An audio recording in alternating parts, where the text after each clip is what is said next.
we should go ahead and just knock social media marketing out real quick. We pretty much said everything we probably would say around this in general, but I um, would add some more, I think. okay, cool. So if you had talked to me a few years ago, I like 10 years ago, I would have said S tier. 5 years ago, I would have said A. Now I'd probably say B. We're gonna drop it in the B. And we can, yeah, Why? Why has it come down like that over time? sheer saturation and tools for people to do it themselves. And then the final point would be everyone's been burned a few times now. Yeah, So facts. my biggest thing when I was selling my service was I was essentially a therapist having to like help them get over their ex that hurt them, right? Yeah, So now it's kind of like the dating scene and people have a lot more exes now. And so you're dealing with more and more trauma. So everyone dang. just assumes you're the guy who ripped them off, right? So I'm having to deal with that all the time. I'm like, bro, I've grown dozens of channels, like dozens of pages on every fucking platform. I've generated billions of views, but I'm still competing, right? Because they don't know that. Hmm. Because even in their mind, everyone has the same shit on our websites. Everyone, like, no one knows if you're lying or if you're not.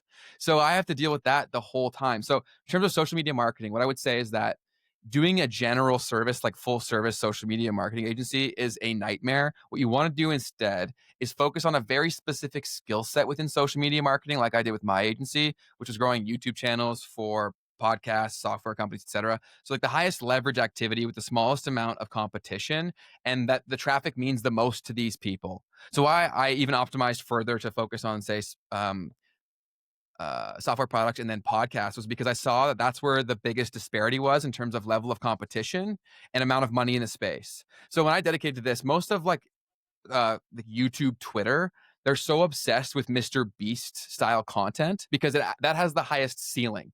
But I was like, guys, like you're thinking too much like a media company. Take these media skills and go to the Mm, people who already have the money, which is what right. my agency did. I took this my YouTube understanding, which was like general platform specific, very strong, and took it to places where there was almost no one competing and they actually have money to pay me. Most people in all of these service-based industries are fighting over crumbs. If you read the book Blue Ocean, you'll find that there's like so many blue oceans within a sea. Love it, man. And this kind of comes back to oof. So some of the wealthiest people in America, and probably same for Canada, we'll slip you in there. Um, Don't. are people 51st state, come on in. Uh, um, they have accumulated their wealth from these like super boring service businesses. Mhm. Like we're talking like uh, roofing or flooring or window repair. And like these are like people who have generated nine figures of net worth who have like gone out and either, expanded a company from scratch or rolled these companies up. Okay. And bought them out, bought all their competitors out. And I bring this up because this is the type of area that a lot of people are like not paying attention to. They have money. Mhm. Okay. They have huge businesses where if you tweak one little thing, Yeah. right, and get them two times more customers, you've now made a $50 million business, a $100 million business. Mhm. Okay. And all you need is to get your little tiny piece of whatever that is. And now when you're really playing around in those types of games, you're no longer also just looking at, oh, how do I get like $10,000 a month from a new client? Like, no, Mhm. now you can become a partner in a Yeah. How do business I like make that them and an extra actually 100? Yeah. become an actual like That multi-millionaire using the skill set. That's exactly what I did. I was just so early in the game that I got such a small piece of the pie because I had to take a small enough piece for them to let me do the thing, period. Hmm. But I will say that people like me did a lot of the grunt work where now everyone knows they need to do it. You just need to convince them you can.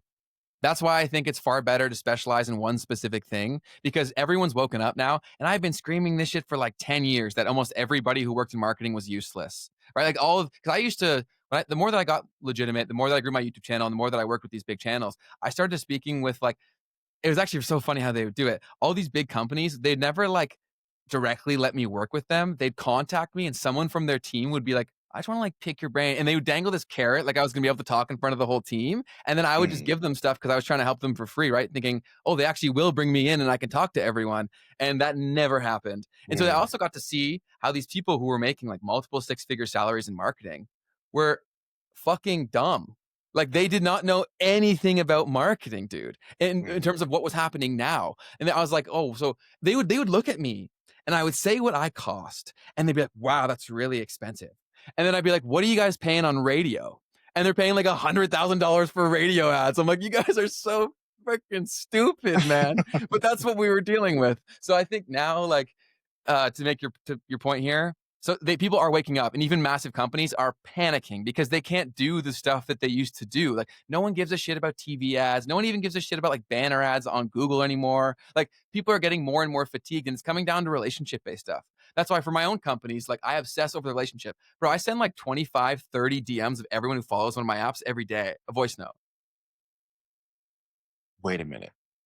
Like For the the stuff that, people who follow your apps, like yes, because follow that's, the pages of the apps. yes, I'll DM them personally saying like, thank you for the support. Because people don't want to feel like nothing's going on anymore. There's so many people who have screwed them over and taken their money, and there's not a person behind it, Yeah. right? So every Yeah. time I get a follow, I'll not obviously not everyone, but I've probably sent close to like a few hundred at this point, and I keep doing them more every day. Where I'm like, thank you for the support. I am a real person. Like blah blah blah blah blah. Now that gives us such an advantage where they're actually going to hear us out. They're going to listen to our mission and all that stuff. So to bring that back to is the whole thing of you got to differentiate yourself in social media marketing if you want to win, because most of the people just don't know what they're doing, and a lot of people are panicking right now too. Yeah. The only other thing I was thinking about all of this is that, like, back in the day, social media marketing agencies, a big part of it was like running Facebook ads for like your local dentist or whatever. Yes, yes, everyone did that. And yeah, so that kind of stuff is pretty much over with. It's You cooked. have It's cooked. Facebook ads, Google AdWords, and like SEO, and like all that is kind of just like so competitive now that Yeah. you're not going to kind of just like come into the game and be No. impactful really in that regard. No. Um, You Costs could. have risen.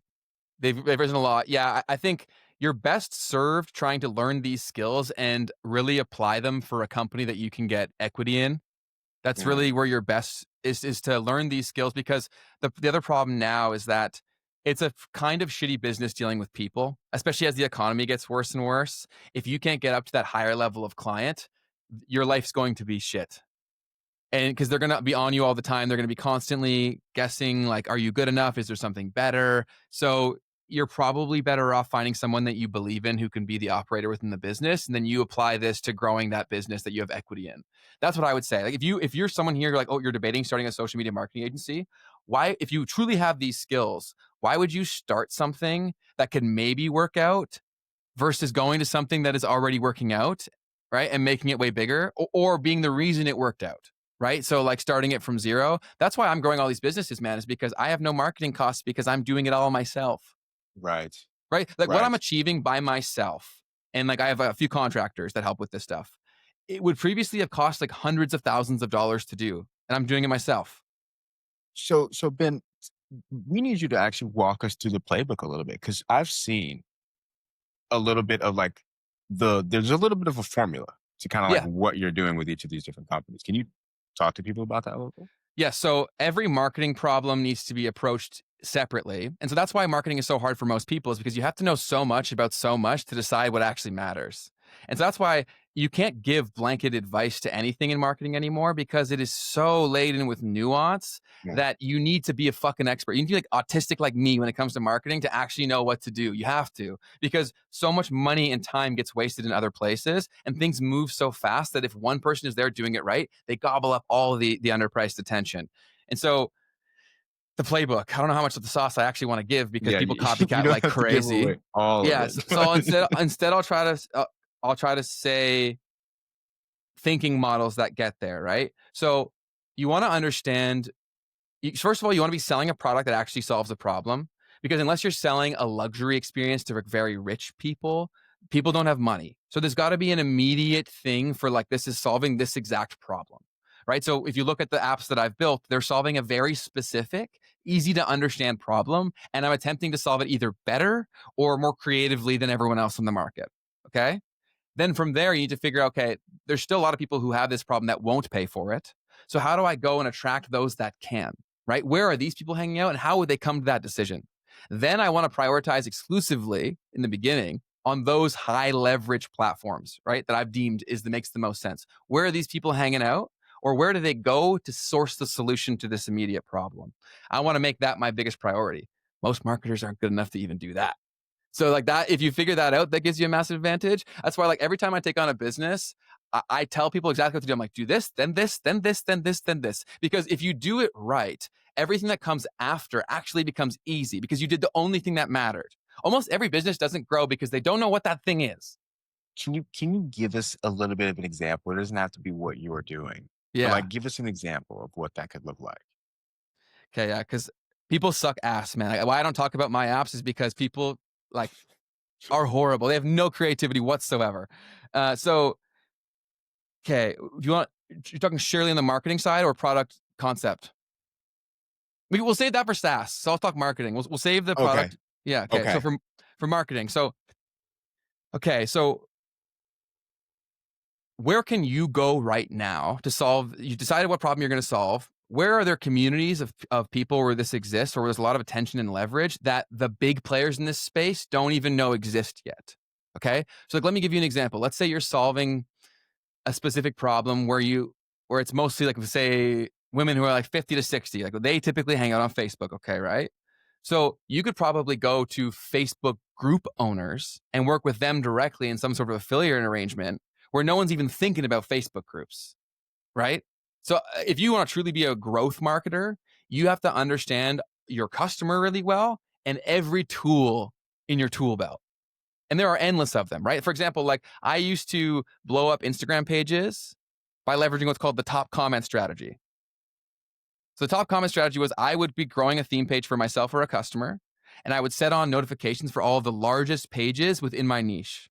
What's a theme Okay. page, man? What's a Yeah, theme fuck. page? Sorry. I forget how nerdy I am. So a theme page, it is a concept that when I used to be running my first agency where I grew Instagram pages for customers, I would also grow my own theme pages. So a theme page is basically a page that posts one kind of content around a specific niche so that you can attract them quickly and then sell advertising or products to that specific people. This is also very big in the drop shipping world as well. Like I used to grow theme pages for drop shipping stores as well. Like I've worked with some of them before around developing a niche and then you sell to them because they're there. Right. So let's say I'm running an NFL page. I've done this before with different sports. And I used to do all this shit on my YouTube channel too. So you can go through my older videos and I would grow pages to like thousands of followers and give them away.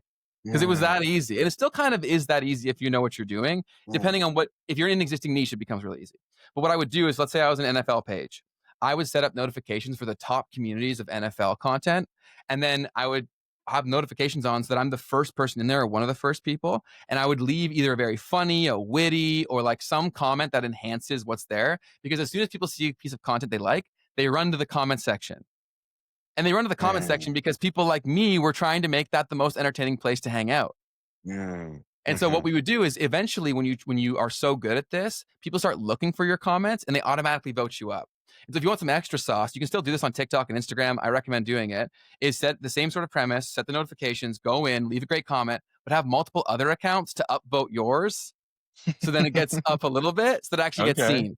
These things Okay. happen fast, Keith. You either get the top spot or you're cooked pretty quickly, right? Word, But man. stupid shit like this, I was getting like hundreds or thousands of profile visits to my landing page, essentially, which is what Instagram is, for Mhm, mhm. free. Mm, Like you got to that's be super powerful. clever because in a world when the people with the most money are incredibly not clever, the clever people can actually climb their way up. Yeah, and the social media stuff absolutely democratizes that part of it. Yes, These algorithms right now, and Ben, you've been instrumental in helping me to see this, is like there's way too much of an opportunity right now. If you are slightly talented at hmm anything hmm and at putting content together. yes, And like I don't think people understand how hard it used to be to organically grow on any social from media zero, platform. from Yeah, zero. from zero. Yes, yes. So hard. It was So it was hard. it was way more difficult. Like honestly, back in the day, like I don't really know that it was even really like on Facebook, for instance, trying to like grow a Facebook page from scratch in 2018, like It was hard. you're gonna pay for ads. Okay. That was the thing that you would do back then. You pay for ads, you get your reach, and then you can start to snowball and like whatever. But then even then, what happened was they were like, ah, well, we're not really gonna like give you organic impressions because like we want you to buy ads, right? Mhm. So now everything kind of switched when we went from the when we got to this interest based media, right? To where people are just like scrolling and scrolling and scrolling and scrolling. So now there's so much scrolling going on that there's kind of more of a need for the content to fill that scroll than there is content there. Good content, Yes. what you always Yes. correct me Yeah, on. totally. But the thing is that there's also tiers to this, right? So what you just described, what I would say is like the people who are good. The people who are great are the people who understand that not many people can get them even in the door, but the true marketers make them feel something once they do. Right. So Mhm, it's doing the mhm, things that I'm talking about too, right? Where, yeah, I know how to make content. Like if I had more time or more money, and like I know exactly what needs to be done for content like every single time. I just don't have the bandwidth or time to do it right every single time. But I understand how few people even do. And so I'll get enough out there so that when they come into my zone, I can then make them feel something, build a relationship with them. And then that makes everything going forward easier. Because the whole, I don't know if y'all have read the whole 1000 True Fans. This guy wrote a paper where basically to make money on the internet as a full-time living, you only really need 1,000 true fans to support you. mhm, Right. And mhm, so how I view any business that I start is if it's not like a super obvious pain point, which one of my businesses is, then the other one is how do I develop 1,000 true fans by caring for them enough where they feel like it makes sense to support us. mhm, Right. Because people, that's where people go wrong is everyone's so transactional in this space. And that's why everyone feels so icky when they leave social media is because they can tell that the person on the screen just sees you as a number. So like where you take it to the next level is where you understand how to get the numbers up, but you remember the numbers are people.